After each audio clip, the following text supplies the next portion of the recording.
Okay, so we would like to get to know who you all are since we don't know some of you. If we can just go around and say our names and then either what class you volunteer in or what program you volunteer with at World Relief. I'll just call out the name that I see on the screen and hopefully we can go in that order. So the first person next to me is Christine LaSalle. Can you introduce yourself? Yeah, I'm Christine. And you might, oh, good. I'm Christine LaSalle. I was on a Good Neighbor team with Bethany, and then when things kind of changed, we got some different options with you. So I'm doing stuff with Brielle and helping a family with their education for their students. So. Awesome, thanks. Which involves me. Great. And then I see Erica is next. I'm Erica. I'm also on the Good Neighbor team from Quest Church, and we are matched with 4 asylee women who we were matched with them on February 29th. So it's been quite a ride. Oh, awesome. And then Megan. I'm Megan. I work at World Relief as the ESL program coordinator. And Kathleen. Hi, I'm Kathleen, and I've been a volunteer at World Relief since February in the ESL classroom, and I'm working with the beginning intermediate class and the advanced class. And I've also started working at the Wednesday food operation out of Hillside Church. Great. And Claudia? Hi, I'm Claudia. I have volunteered with World Relief since September, and I have been an intern since April. And I have helped out with the students in both the beginning and the intermediate class, and doing a lot of other things as well. Yeah. And Brenda? Hi, I am like Christine, had started off with the Good Neighbor team, and then that kind of disappeared a little bit. So I have just begun as a cultural companion with Olga from Ukraine, and so we've met via video chat 2 times to chat. Awesome. And Leslie? Hi, I'm Leslie. I I'm a member of Bethany, and I've been volunteering at World Relief in the ESL classes. First of all, I was in the advanced class, and now I'm in the beginning class, and that has been a year and a half, something like that. I've really enjoyed it. Great. Stacy? Hi everyone, I'm Stacy. So was originally part of the Bethany Good Neighbor team as well, and have just started cultural companionship with a family in Ukraine. Julia and her daughter is Diana. We've had 1 meeting so far, so hopefully we'll start getting a more consistent cadence soon. Nice to meet you all. Nice to meet you. And Brielle. Hi everyone, I'm Brielle. I'm Next Generations Program Coordinator at World Relief, so folks with those families with students like Christine to do some English and academic stuff with their kids. Awesome. Let's see, my people are kind of switching around on my screen right now. Angela's here. Angela, will you introduce yourself and your position at World Relief? Yeah, can you guys hear me okay? Mm-hmm. Yes. Hey everybody, sorry for coming in a few minutes late. My name is Angela, and I'm the volunteer coordinator at World Relief. Kind of do a lot of the onboarding for volunteers and initial processes, and then connecting to our other volunteer coordinators in the different area. One thing that I'm kind of working on with our Refugee Youth Mentor Program is kind of encouraging mentors. I think Anne's on this call, I see. People who are paired with mentees. Right now, they're just really able to spend more time to do some English tutoring and things like that virtually, maybe more often even than they would have done in person. So yeah, I'm excited to kind of hear what everybody's experiences have been. Great. And then Anne. I'm Anne. I am everything that Angela just said. So I'm one of the mentors working with a mentee. And yes, we're focused on ESL. Can do that a little bit with technology. And then I'm with the family literacy program, I think is what it's called. Emily's nodding because she's my point person.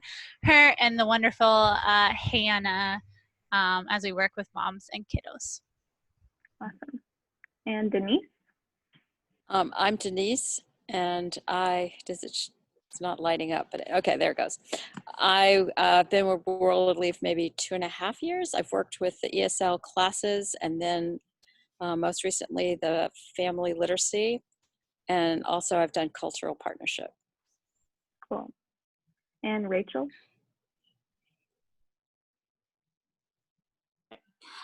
Yeah, I've been an intern since April as well, and I have 2 students that I've been video calling with, one in the advanced and one in the beginners classes.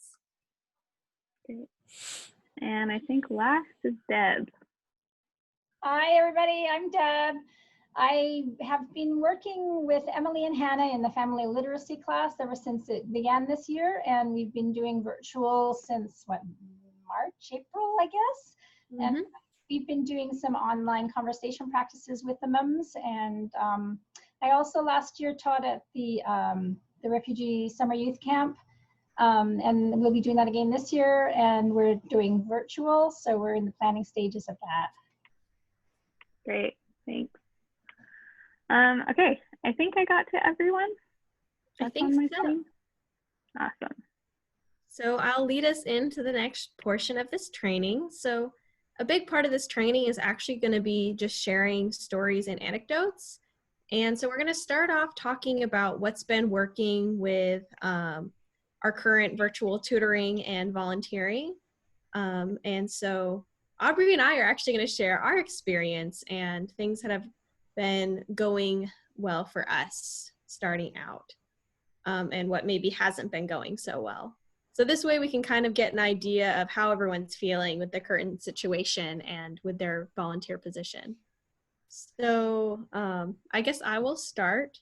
So as a teacher, I have found this time both rewarding and very challenging. The biggest challenge being that we just can't meet face-to-face with people, and it's a lot harder to know as a teacher how students are doing and where they're at with a distance model. So that's been really tricky for us, but having you volunteers help us out has actually been a really big thing that's been going great. I feel like I understand a lot more of where my students are, and they've definitely been getting a lot of the help they need from the help that we've had from you guys. Yeah, and just with my class, the beginner English class at World Relief has about 30 students, or has fluctuated somewhere around 30 students during the past few months. So at first I was trying to do one-on-one video calls with the students by myself, and quickly realized that was not sustainable or going to work well for us. So it's been a huge gift to have so many volunteers in the class work one-on-one with students and have the individualized tutoring aspect to it, which is something we want to talk about today, is how to enhance that individualized tutoring, since most of the volunteers at this point know where the students are at more than I do.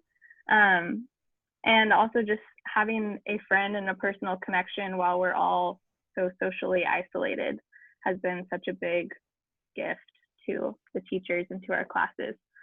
So it's been great to be able to incorporate volunteers in our classes, and we wanted to hear a little bit about what's going well from some of the volunteers who have been with us during virtual tutoring.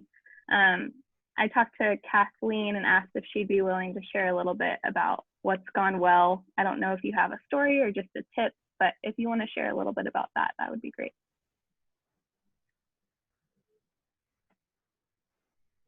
Kathleen? Oh, sorry, I didn't. I'm sorry, cut out. I'm so sorry, Aubrey. Yeah, sorry. Sure. I am really enjoying the video virtual ESL teachings. And I like it because I feel like I have a range of students. And for example, one of my students who's just left and taken a job, he was quite advanced and he seemed to enjoy conversation. And I think he really gained from that, and friendship and support. And I think we also would check in on grammar or anything, but it was really nice to be able to tailor it to what was interesting for him and helpful. And then on the opposite end of the spectrum, I have a very, very beginning student who speaks mostly French, and he's learning rapidly. And he really came to me after a few sessions with, I really would like to learn sounds in the alphabet. And so Aubrey, thank you. You were helpful in giving me handouts and materials and numbers. And it's been really fun and interactive. And so I've held up things and pointed, and we laugh and we make sounds, and then I go back and quiz, and he seems to really like that way of learning. And then I feel like I have sort of middle ground too, with students somewhere in between, but really just being able to tailor for, you pick up on that, what their level is, whether they want to talk about, current events, or whether they'd like to talk about, things that are very related to the coursework. And I enjoy that. I think that's really nice. Thanks, Kathleen. Yeah, you're welcome. Yeah, and like she said, she works with students in the beginner class and the advanced class. And with distance learning, it's hard for the teachers to know where each student is at and what they want to practice. So Kathleen reached out and asked if she could have materials on practicing the alphabet and sounds. So I talked to our literacy class instructor who has materials on the alphabet and sounds and can give her materials focus on that, which I wouldn't have known if she hadn't asked me for. So if you find yourself needing materials for a specific student, there's a big chance that we probably have some things we can pass off to you. I have a question. And then, Sorry. Yeah. Maybe this is a stupid question, but since I've just started a cultural companion, is every family that has a cultural companion, like, are they already part of a beginner class or an advanced class? Do you know, or is that it could be separate? I think there's a possibility that the person you're working with cultural companions isn't in an English class at World Relief. Okay. But yeah, you said you're working with Julia? Mm-hmm. Or okay, and I don't recognize her name as a student in one of our classes. So okay, there's a possibility that she's not. Okay. Which is also something that we can talk about for those of you working with people who aren't in our classes, which might be a little bit more difficult since we don't know them and their level, but we can talk about that more too. Okay, great, thank you. Yeah. Talk about some activities or things you can do that can foster learning, and also maybe help you gauge where the person is at that you're working with, so you kind of know what's relevant for them and their level of English. Next, we actually really would like to hear from Deb. I know that she's done a lot for my class and also come up with some really creative activities to do with the students. My class in particular is geared towards caregivers and their kids, so she's also done stuff with the kids as well. So take it away, Deb. Okay, so I've been having conversation practice every week with 3 of the mums, and their children are there as well, often siblings. So even though the conversation has been mainly with mom, the kids are woven in as well. So it's really fun to work as a family with their ESL. And I've been doing things in context. We talk about what they're doing, and I take my phone and we walk around, and I make a mess and I spill things and we talk about it. And I mean, it's really in context. And sometimes I'll do a game on the floor and have them do the game at their house with whatever items they have. And I sort of question them with different tenses to see how they respond, so I can tell, oh, they need this, they don't need this. And sometimes in conversation, words will come up that they don't know. I try to kind of keep it where they're at, but I also sometimes throw something a little ahead they may not know. And then I keep this on hand and lots of colors and I'll write things and I'll just show. And afterwards, I'll provide material that's related. For example, one of them wanted to know about get and got. So I found some materials and sent that to them. And I'll send them links that they can do virtually. There's this, I don't know if any of you know about the singing walrus. There's these great videos for singing, and the kids love to sing. So we do some singing during the classes too, and it's really super fun. And I think they think I'm a nanny because I have a bun, and so they feel like I'm grandma, I guess. But it ends up being, I think they feel supported, they feel connected, and they like having that thing that happens every week, and it's regular, and it's something that's happening and ongoing, and it keeps them motivated and keeps them moving forward. And sometimes I try to give them little fun games they can do around their house.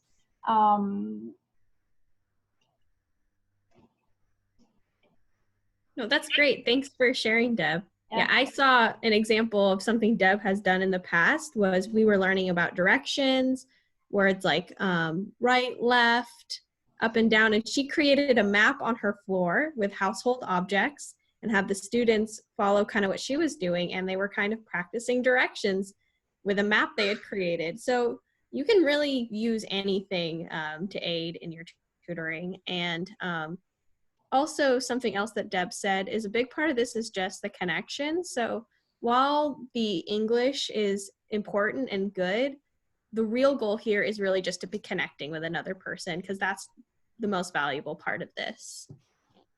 Feeling the love is really important to them. They need that, especially, I think. Mm-hmm. Thank you so much. Does anyone else who's been volunteering want to share any stories?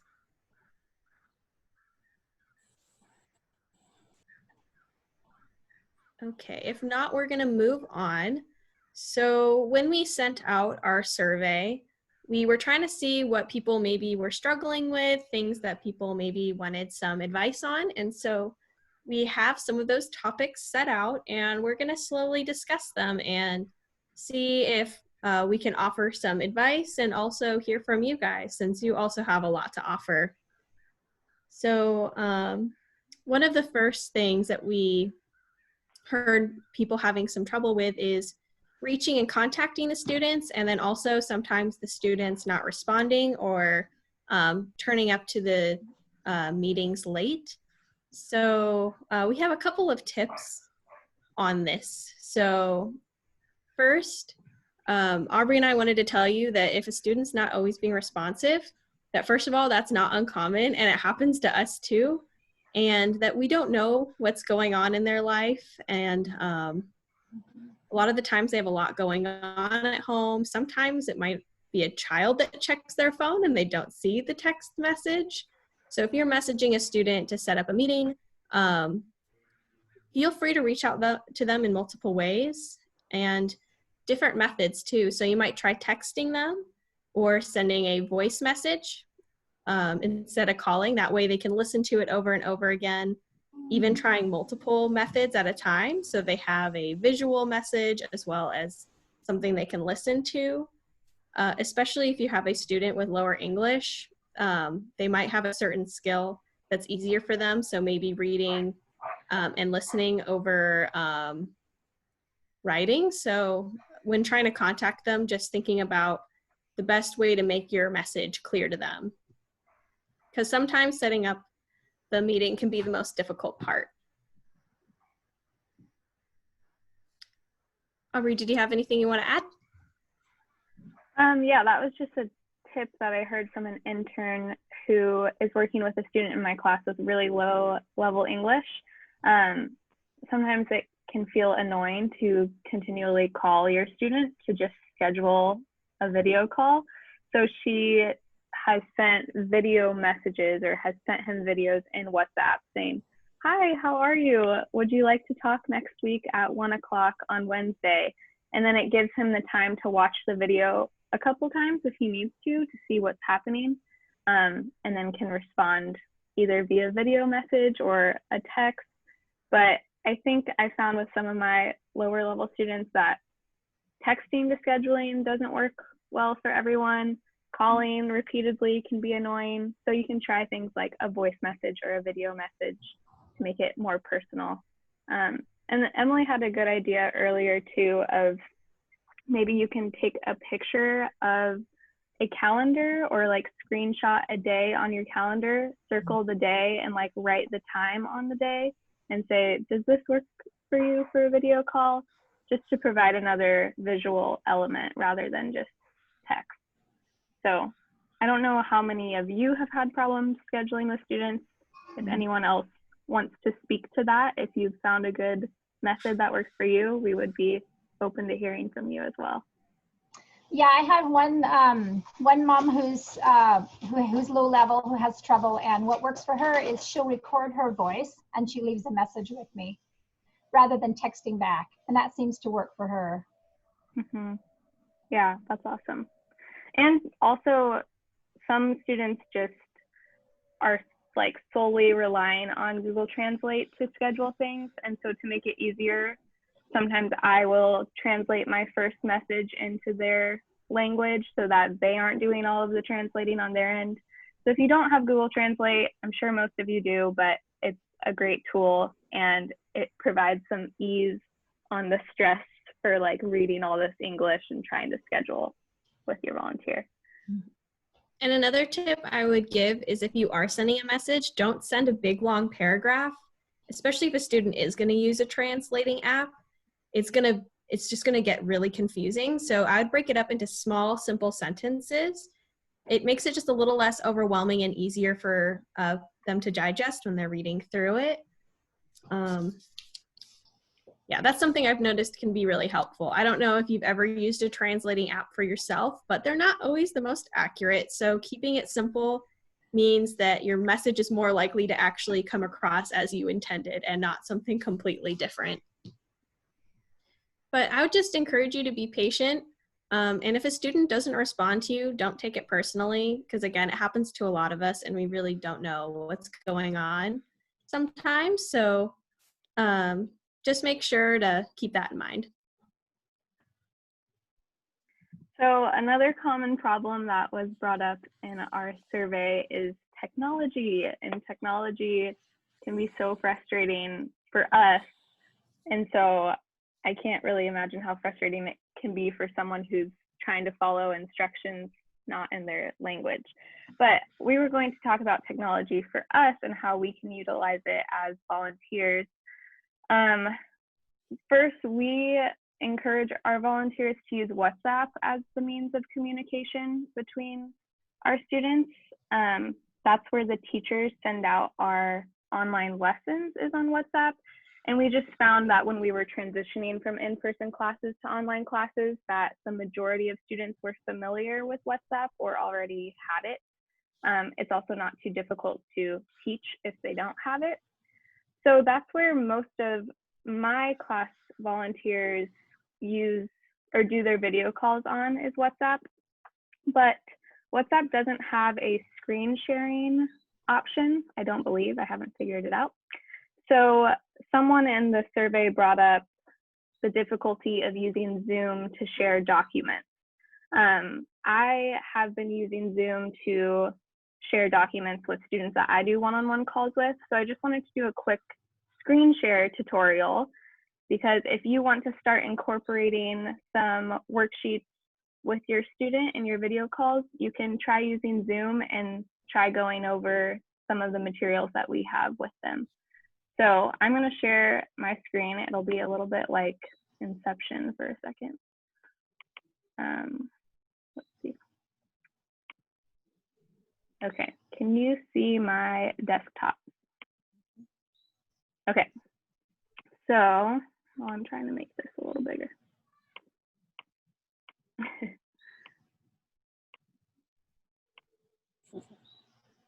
Okay, so it's not going to show up now, but if you're on your computer, on the bottom of the screen, so under like Rachel and Deb's face, there's a button that is typically green and it says screen share. And you can click on screen share and, oh, here it is at the top now. So it's a green button with an arrow, and you can click on screen share, and it gives you some options of what you can share with your screen. So right now I have the desktop option, so you can see everything on my desktop. But I could also click on Safari and just share my browser with the student, or I could click on Microsoft Word and just share the document with the student. It might be easiest just to stick to desktop if you're new to this, so I will stick to desktop for this. And another problem people were talking about is teaching grammar, so I'm kind of going to tie that into using Zoom to share materials and teaching grammar.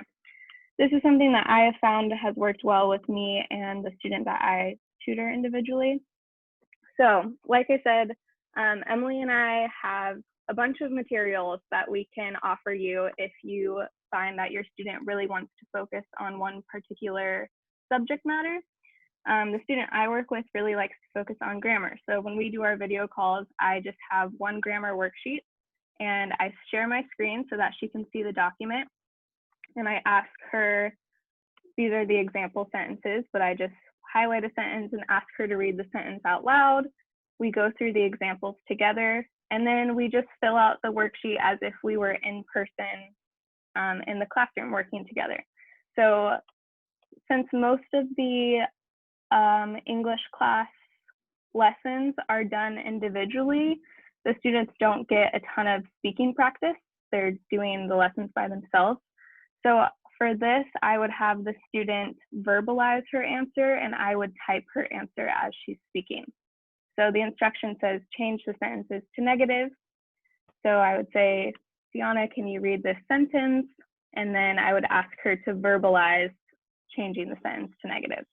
Vladimir is not studying, da, da, da, da, da.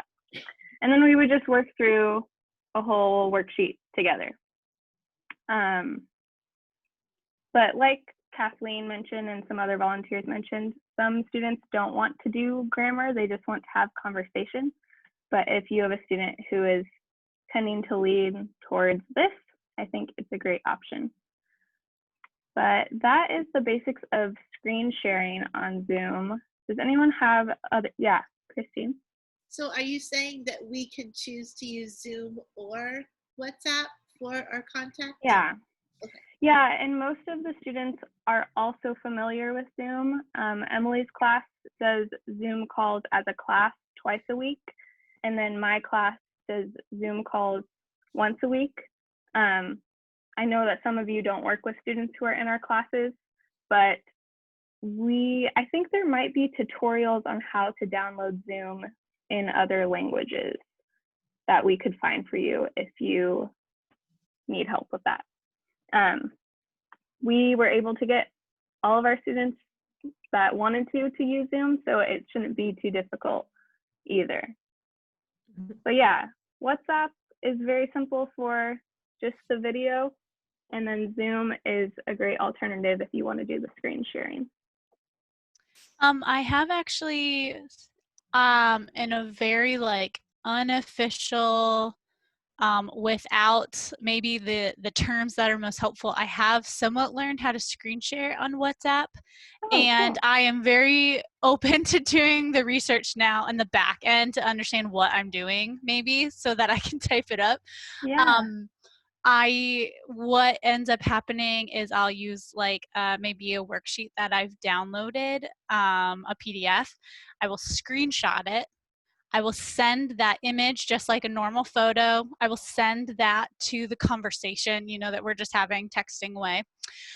And then when we are video chatting, you can push the arrow, go back to your conversation even while you're talking to the person. If I click on that photo, she can see it. Somehow. I don't know how, but like I said, I can get the terms, maybe, or like how, but so then she can see whatever I'm seeing, and I can even zoom in on like a specific sentence so that, she knows what to do. So I have been able to do that. I do think Zoom has way more like capabilities maybe, but again, WhatsApp is like an international kind of based thing too, so they are very comfortable with it. Yeah, good to know. That's awesome.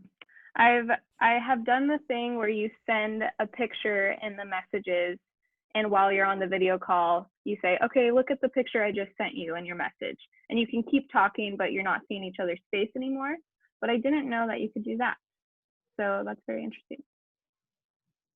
Yeah, and something I would like to add with Zoom is the way I've done it in the past is to get my students connected to Zoom, I send a Zoom link. So you tell them, go to the App Store and download the app Zoom, and I usually send them a picture or a link to the App Store if I can. And then for when you set up a meeting for Zoom, instead of just starting a call and inviting them to it, I set up a meeting and send them the invite. So all they really have to do is just make sure that their app is downloaded, and they just click on it and it takes them to the call. So in a lot of ways, all you have to do is just help them download the app. And once they have that, it's pretty easy for them to use Zoom. And we actually got a question in the chat real quick. Has anyone in the group tried Google Hangouts? Personally, I haven't. I don't believe anyone on our ESL team has, but if any of you have and found that it works well, we would love to hear from you. I've used it, but I find WhatsApp easier. That's just a personal preference. Deb, I believe you had something that you wanted to share. Yes, regarding the invitations for the Zoom meetings, personally, I find that I need to have the ID included in the invitation information. Lots of times people will just only put the link. But because I like to do mine from my computer a lot, I need to have the ID to do that. The link is okay if I'm going to be using my phone, but I may not always be using my phone. So when you send out invitations, it's really important for some of us to have the ID in there also. Mm-hmm. Deb, yes, what helped? Oh, sorry. I was just going to say what helped me is Emily said you can get it on your computer. So I got WhatsApp on my computer, and then I go to my computer and click the link, and then I'm there. Yes, however, with WhatsApp, you cannot do video on your computer. That's true, yeah. You can use, you can get the app there. So sometimes we would send the link over WhatsApp. So you could click the Zoom link on WhatsApp on your computer and it would take you to and then it takes you there, yeah. But it's pretty easy to actually get all the information you need. So when you create a meeting on Zoom, you can usually go to a place where it says copy invitation. So it'll have the link you can click, but it'll also give you the meeting ID and a password if there's one. It's kind of exactly the information that we sent you in the email. So either work, although I would keep in mind that most likely your students are going to be using a phone or tablet for these. And I had a question for Kathleen. When you practice the alphabet with your students, did you print out those materials and point to them, or did you use a second device? I used the second device. I had him on my WhatsApp video with my phone, and then I used my iPad and I would point, and we matched letters and pronounced words, and it was really fun. We both were giggling, and it was really fun and interactive. And I think he's looking, hopefully we'll meet tomorrow, and I think he's looking forward to moving on with a few more letters. That's awesome. Does anyone else have questions about screen sharing or technology, or does anyone use other methods for sharing documents or links? Teacher, so I've used this in my professional life rather than tutoring, but you can also screen share a whiteboard on Zoom is an option. And if you allow annotation, then the student can write on it too. So you can kind of practice some written language. That's awesome. I haven't tried that. That's cool. Erica, can you tell us more about how to do that? Yeah, so when you hit share screen, one of the options should be whiteboard. And then it pops up, and if you have a touch screen, you can write on it. And if the student's device is touch screen, they can write on it. In order for the student to write on it, you have to go in your Zoom settings, and it's about halfway down. You have to click allow annotation. That allows other people to write on your screen. But good to know. Yeah, it's another way rather than before. I was like writing on a piece of paper and holding it up to the screen, and it wasn't as effective. Or printing things, or cool. Great. I didn't know that was an option. So thanks for sharing that, Erica. That's actually probably going to be pretty helpful for a lot of you, and also myself. That's a great thing to know about. My issue is how to switch, because I would have a game. We were playing a game that you could also annotate and circle where you were. And then I was pointing to I couldn't shift once I was in a share screen, another document and bring it up. I had to find it on you have to have it like up and behind the background, right? To have it shared. That's what I found, but I don't know if that's really true. You could have it just on, if you were sharing your desktop, because I use it in school too. I think if you're sharing your desktop screen, then you can go and click tabs and pull up different things. Because I do that for students. Okay. My job teaching, we'll pull up different reading passages, and I just have them on my tabs so that I can go to the one I want and switch between things. Yeah, I have a Mac, so I don't know. It doesn't quite work that way. Well, I do it on my Mac. Oh, I've never had tabs on my desktop. Oh, okay. I've had glitches where I'm screen sharing and I want to switch to a different thing on my screen and it doesn't show it. And sometimes you just have to click stop screen share and then restart screen share. That's exactly it's kind what I of had annoying, to do. but yeah. Okay. Yeah. Unfortunately, the technology isn't perfect, but we're trying to utilize it to the best of our abilities and, create the best learning atmosphere that we can with technology. So I think we're going to move on. So kind of tied into this is just not necessarily another issue of not feeling like you have enough immediate resources or examples to show your students. So as Aubrey and I mentioned, if you're already volunteering in our classes, if there's something that you would like to work on with your student, you can always feel free to reach out to us. And we're going to send a follow-up email with all of this stuff. So Aubrey and I will have our emails there too. So if you're part of a different team, feel free to reach out to us. We'd love to help you out. And the other thing I'd like to say about resources has a bit to do with what Deb was sharing, is that pretty much anything around you is a resource if you want it to be, especially if you're teaching English. And so feel free to get creative with the objects in your house. Again, walking around and talking about what you're doing and making it personal. The other thing that could be helpful is researching a couple resources before you start your meeting as well. If you have a particular theme you want to do, really you can make it whatever you want, but not to be afraid to be a little silly and get creative with these things, because you'd be surprised, but students really do enjoy like kind of having something fun and different and not just necessarily going over a worksheet. So it's fun to have other creative resources to use as well.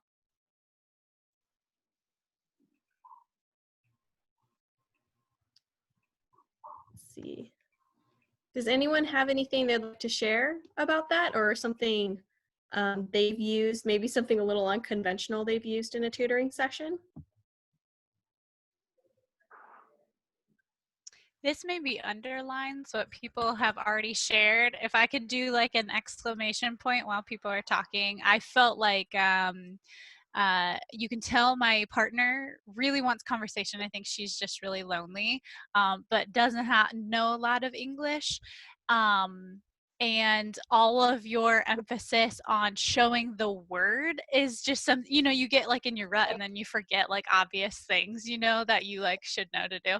But I think showing that word, because I think after a while, we're trying to have the conversation and she like to be ongoing reminded that she doesn't know the word. Sometimes she does know the word, and when she sees it, she's like, oh yeah, I know that word. So I appreciate everyone saying the really creative ways to like both say the word in conversation and to see it, because I had not thought of that. And I feel like that's like opening up some ideas for me. So I appreciate you guys emphasizing that. Yeah, so Anne, one thing that I've done too is when I am done with when I am done with writing things down for them during their lesson, what I'll do is I'll take a screenshot or take a photo of those little pages. There's like sometimes 3 or 4 of them during the half-hour session where I've just jotted down words. She'll go, "Oh, what's that?" or whatever, and then I'll just send it to her. And then she's got these things that she can always look back on, and she'll go, "Oh, that's right. That's what that meant. I'm determined," or whatever. It's really helping to build vocabulary, because not only are they getting the English lessons from Emily and Hannah, but they want that other vocabulary that they need to build too. Mm-hmm.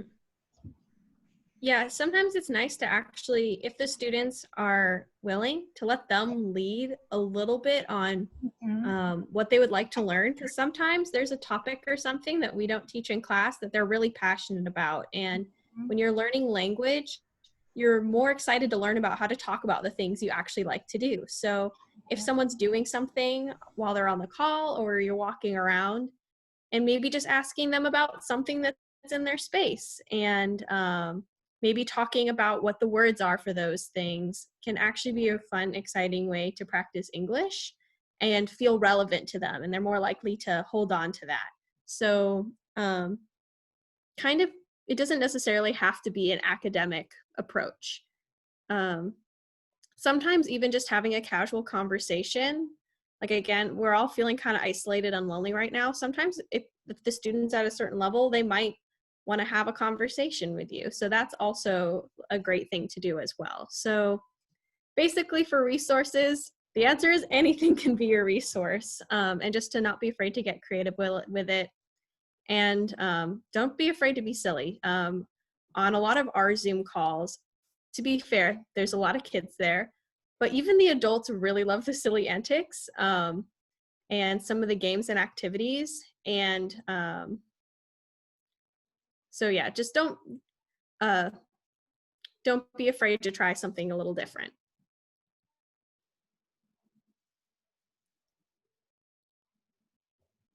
Does anyone else have anything to share? I think one of the best conversations I had with my lady was I found her interest in sewing, and she showed me some of the beautiful things she's made. And so we talked about her dresses, and they're all beaded and intricate. And it was good to share that, because that was her stepdaughter is also interested in that, who's older. So it was a good conversation piece to jump off. Mm-hmm. Yeah, finding what your students are passionate about and having conversations about that is an amazing thing to do. And it not only builds connection with you, but again, it's also great for learning, because we're way more excited to learn about how to talk about the things that we love. So next, this kind of leads into our next topic, which is not always feeling like the conversation can be flexible. So the thing is with ESL volunteering and tutoring is that this can vary pretty wildly depending on the English level of your student. It may feel a lot less flexible if you are working with a lower level student, because they might not have as much vocabulary, whereas a higher level student, maybe you could have this super deep conversation, but a lower level student, you might be a lot more limited in what you can talk about. Ari, would you like to share a little bit about that? Yeah. Just from doing Zoom calls with students in my class who are a little bit lower level, I initially wanted to give them the power and ask, what do you want to talk about today? What do you want to learn? But students at such a low level of English can't necessarily produce, I want to learn about this grammar topic. Like, that's a little difficult. So I just think that if you're working with a student with lower level English, it's okay to, guide your video call and have some of the power in your tutoring session, to not just go into it empty-handed and ask them, well, what do you need to practice? Because maybe they don't know what they need to practice. So it's just kind of a brief comment, but it can take a lot of pressure off of the students if you just come into the call prepared with things that you think they might benefit from. And that also just takes getting to know your student and what you think they could benefit from. But I don't know if anyone else wants to speak into that. If you've worked with lower level students, I'd be interested in hearing from you.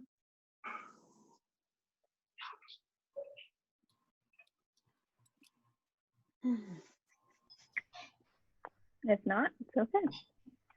Well, I was just going to say, I've been working with one that is a little bit lower level. She is very motivated and has really learned a lot, and I'm so proud of her, so glad for her. I appreciate hearing what you gals are doing, because I have so much enjoyed just talking with her, and that's kind of just been my approach. And I sort of feel like maybe I should actually tailor it a little bit more, but we are just having normal conversations. What are you doing? What's going on? How do you feel? Those kind of things. And we've gotten to know each other and become friends, and it's great. But she is low level, so sometimes it is difficult. I think she's feeling more comfortable just talking. And then when she comes up against something that's really tough, you know, we kind of talk through that. But I like some of the ideas that you guys are having about showing things on the screen and writing it down so she can see it and that kind of stuff. I've just been, you know, even if we run out of things to talk about, I ask her, you know, what is she reading, and tell me the story about what you're reading. Because, you know, right now there's really not a lot going on. Everybody's at home. What did you cook for dinner? I mean, you know, so, but we're really enjoying each other, and it feels good. I feel like in a way that we didn't have when I was in the class. Like, I can really personally get to know people and be a friend and be able to answer questions if they have any. Most of the time they don't, but if they do, you know, that's great. And then my advanced student, his English is very good. He just got a job. Anyway, it's been a great experience. It's been really a great experience. I really just love them. I think it's terrific. Leslie, can I ask you a question? Yeah. When you're doing your conversation practice, do you find it helpful to revisit and repeat things a lot? Yes. And often I won't remember it at the time, but then later I'll remember and I'll jot it down, and then we'll talk about it the next time.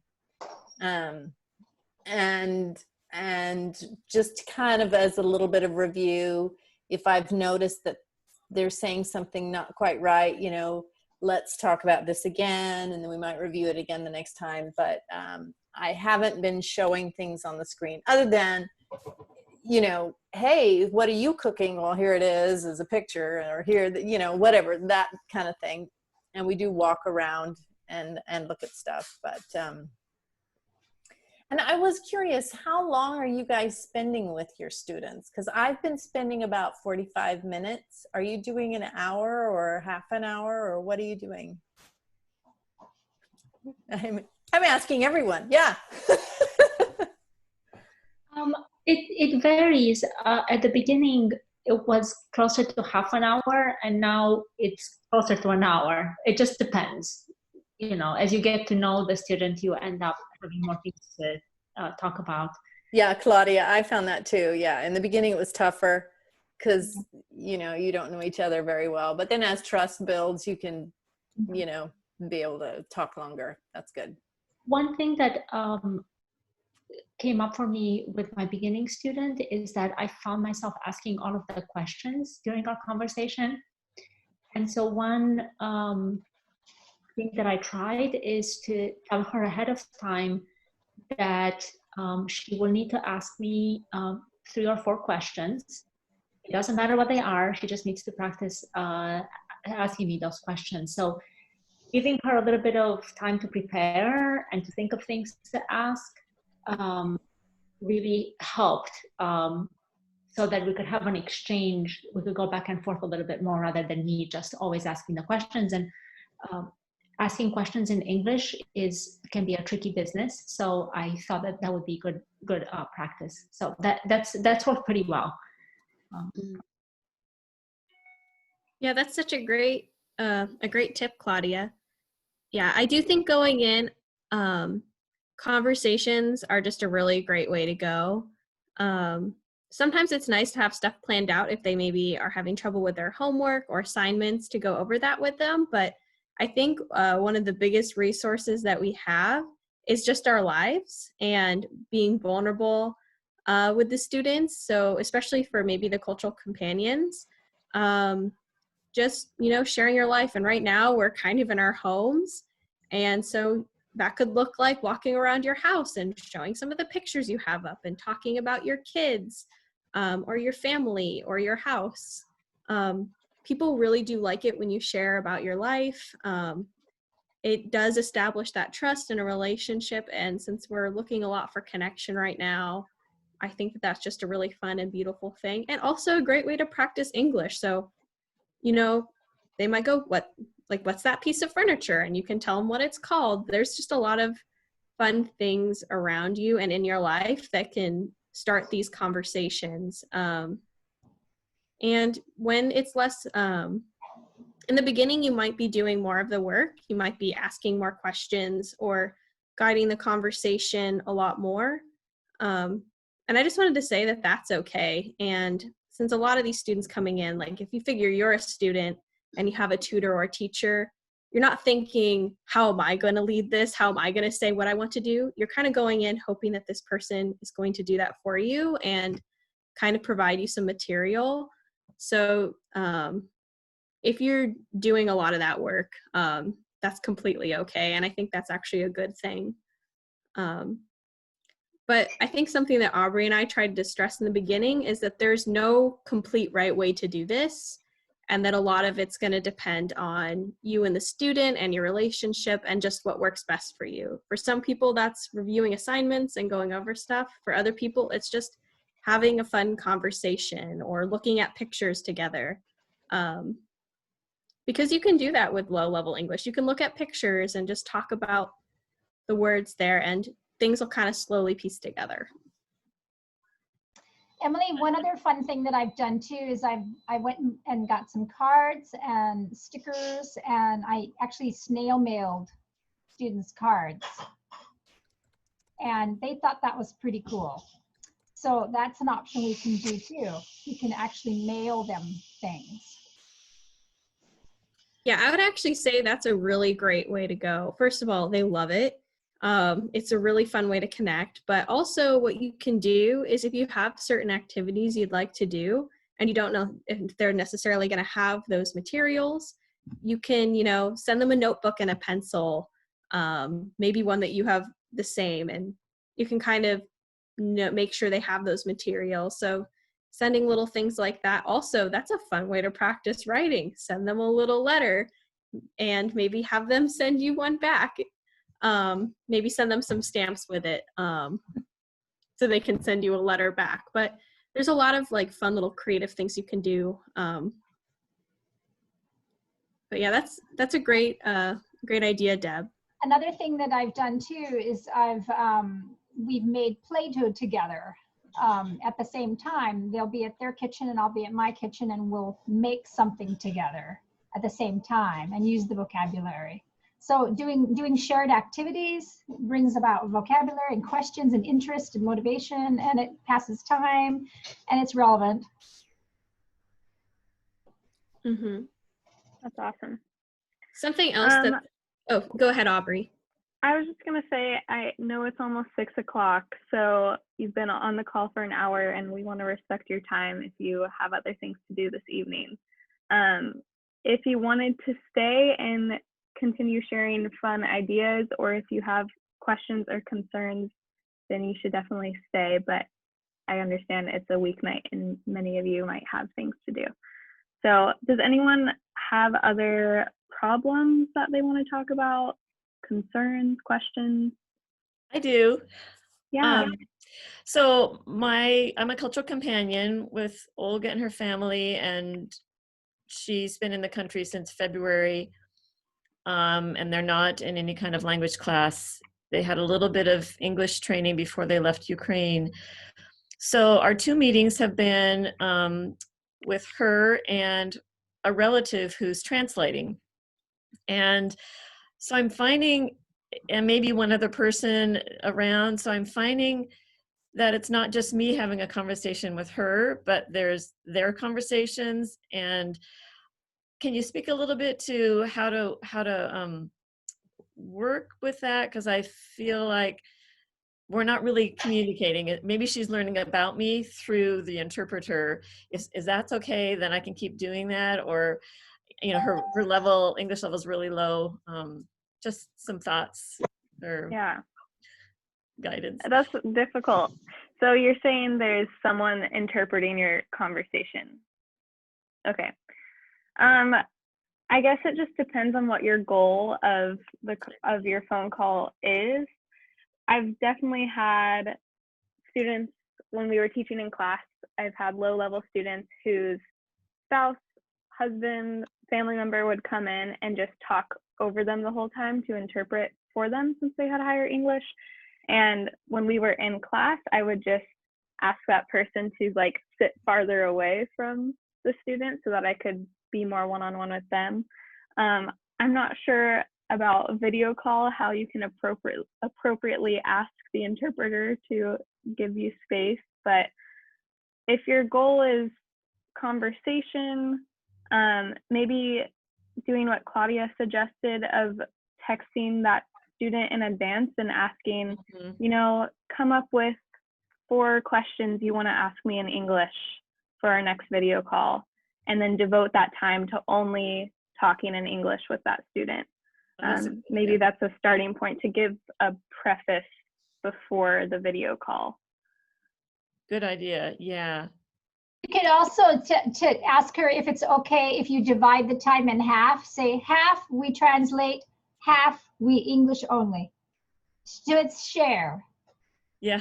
Today they were driving in the car. Well, they weren't driving, but it ended up being very short because they had gotten some food, and so I think it's all still kind of new, and we'll talk again on Friday. So, but I like that idea, and I did tell her, we don't always have to have interpretation. We can just practice.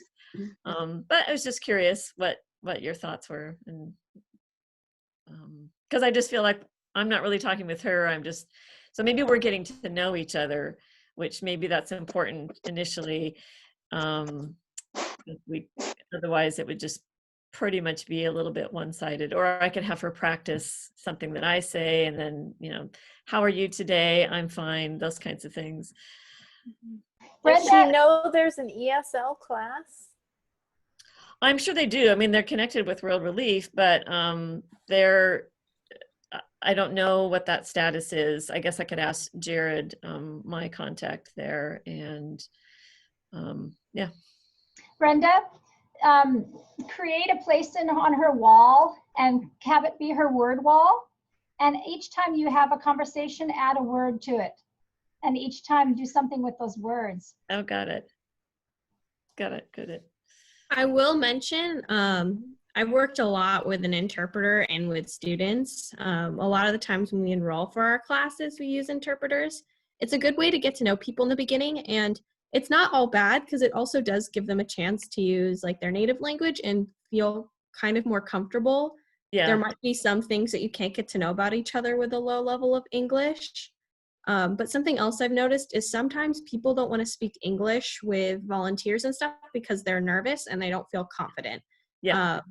And they're afraid, I mean, whether or not you come across like this, people are afraid of judgment or just not being able to speak well. And so when they have someone else to rely on to interpret, that's a lot more comfortable for them. Yeah. So it might be something where right now, speaking English might be a little scary, but the more trust that you establish and the more comfortable she feels when she speaks English around you, you might slowly be able to build that more into practicing English. But as a cultural companion, some of it too is just giving them that support. And if that has to happen a little through an interpreter, you can still get to know someone through an interpreter. Yeah. Good. Well, good. Yeah. That's encouraging. I mean, today we talked about she's learning to drive, needs to buy a car. So they were able to learn a few things from me. And so, I mean, I felt like it was worthwhile, but I think maybe that's kind of accenting that the goal is really to kind of get to know each other and feel comfortable, and then maybe talking about some words. That's a great idea to add to it. So thanks for the input. You can also ask if they'd like to practice their English too. And kind of like set it up ahead of time and setting those expectations and see if that's actually a goal that they want, or maybe they plan on going to a community college to learn English, or maybe they are going to start English classes at World Relief. So sometimes you also just have to know where they're at with that too. Yeah. So ask more questions. Okay. And I suggest too, you can also demonstrate putting yourself out there. So maybe you try looking up a few phrases in her first language before you come to the meeting and practice them with her and see maybe she can correct your pronunciation or clarify it for you. And then you demonstrate like, it's okay to say things even if you don't know if you're going to be exactly right. That's okay. Good idea. Good idea. Okay. Megan, that's a great idea. And that's actually what I've been doing with the 3 conversation practice students that I have. We take a minute or 2 out of each lesson, and I ask them to teach me their language. So we're teaching each other's languages. It's fascinating. And I'm very embarrassed and botch it up terribly, but it's really fun. Good idea. It's a great way to humble yourself. I love that. And you love it. Yeah, I've been doing that as well, to switch the roles of teacher and student, and it's been really good also, because it, like Emily said, it is a humbling experience, and I think that's a really important thing for us to experience. Very uncomfortable to learn a new language. It's kind of fun to struggle a little in front of them. It kind of loosens you up a little bit. Everyone laughs. It's a fun experience. And if you do something wrong, I don't know, it lights the mood. It's fun. And it's also just, I think, really valuable to put in the effort to also kind of learn where they're coming from and not just pushing English on them. Yeah. Good. Thanks. Any other questions that you didn't get answered during this call? I just want to share something with you all. I think during these times, it's super important to remember self-care. Yeah. For ourselves, it's easy. I felt, the reason I say that is I'm finding that it's easy to fall into the trap of not remembering that you have to take care of yourself and remember where your boundaries are. And it's so easy to get overwhelmed and overworked and messy. Totally. And we're completely aware that this is like your volunteer thing and not your job, and we're not expecting any of you to be bending over backwards for the student you're working with and spending your valuable time creating materials. So like we said earlier, if you need materials and resources, just ask one of us and it might save you some time. And I think you're right. It's okay to delegate or pass things on. Like, for example, when the students are asking for help, I can't pay my rent. I just say, okay, let me ask about it and I'll get back with you. I have to be really careful not to fall into that trap of wanting to be the nurturer and the caregiver for all of their needs. So boundaries are sort of important, healthy, I think. Very.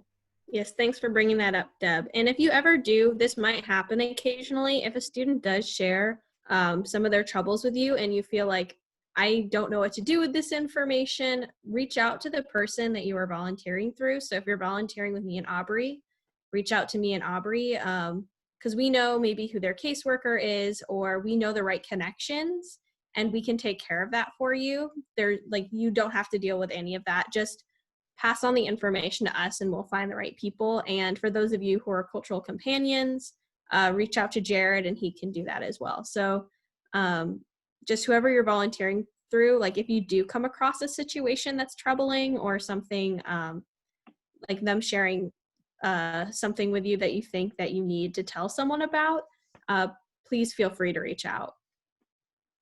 That pressure shouldn't fall on you.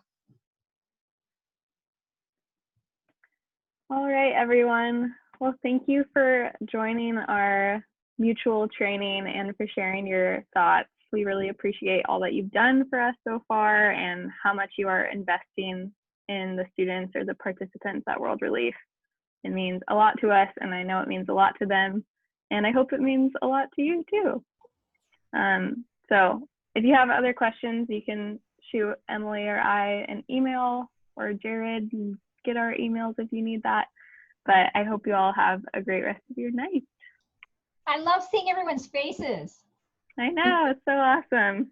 Can I just say thank you for sharing your students with me? Like this work has brought so much joy to me, and I really have learned and grown a lot through this work. It is amazing, and I know boundaries and things, but it really fuels me and I enjoy it. So thank you.